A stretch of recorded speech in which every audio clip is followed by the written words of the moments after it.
ഓം പരാശക്തി നമ. കുടിയനായ അച്ഛൻ, 2 മക്കൾ, വീട്ടിൽ എന്നും വഴക്ക്, അമ്മയെ തല്ലും. ഇതെല്ലാം കണ്ട് മക്കൾ വളർന്നു. ഒരിക്കൽ അച്ഛൻ രാത്രി വീട്ടിൽ നിന്നിറങ്ങിപ്പോയി. പിന്നെ തിരിച്ചു വന്നതേയില്ല. കാലം കുറെ കഴിഞ്ഞു. മൂത്ത മകൻ അച്ഛനെപ്പോലെ കുടിയനും വഴക്കാളിയുമായി. രണ്ടാമൻ നന്നായി പണിയെടുത്തു, പഠിച്ചു, ഉയർന്ന ക്ലാസ്സുകളിലേക്ക് കയറുകയും ചെയ്തു. ഒരിക്കൽ കുട്ടികളുടെ അമ്മാവൻ അവിടെ വന്നു. മൂത്തവനോട് ചോദിച്ചു, നീ എന്താ ഇങ്ങനെയായിപ്പോയത്? അയാൾ പറഞ്ഞു, അച്ഛൻ കാരണം. ഞാൻ അച്ഛൻ കാണിക്കുന്നത് കണ്ടല്ലേ വളർന്നത്. അതേ ചോദ്യം അമ്മാവൻ രണ്ടാമത്തെ മകനോട് ചോദിച്ചു, നിനക്കെന്താ നല്ല ബുദ്ധി തോന്നാൻ കാരണം? അവൻ പറഞ്ഞു, അച്ഛൻ തന്നെ കാരണം.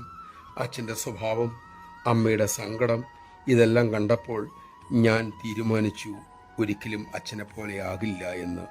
നമഃശിവായ. സാഹചര്യങ്ങൾ എങ്ങനെയായാലും നമ്മളാണ് അതിനെ മറികടക്കേണ്ടത് എന്ന് അമ്മ ഉറപ്പിച്ചു പറയുന്നു. സാഹചര്യത്തെ കുറ്റം പറയുന്നതിൽ കാര്യമില്ല. അമ്മ എന്നും തികച്ചും പ്രതികൂലമായ സാഹചര്യങ്ങളെ നേരിട്ടുകൊണ്ട് തന്നെയല്ലേ ലോകത്തെ സ്നേഹിച്ചതും ലോകത്തെ കീഴടക്കിയും. നമ്മുടെ മുന്നിൽ ആ മാതൃക ഉജ്ജ്വലമായി ജ്വലിച്ചു നിൽക്കുന്നു. സാഹചര്യങ്ങളെ നേരിടാനും നമുക്കവയെ മറികടക്കാനുമുള്ള ശക്തിക്കായി അമ്മയോട് പ്രാർത്ഥിക്കാം.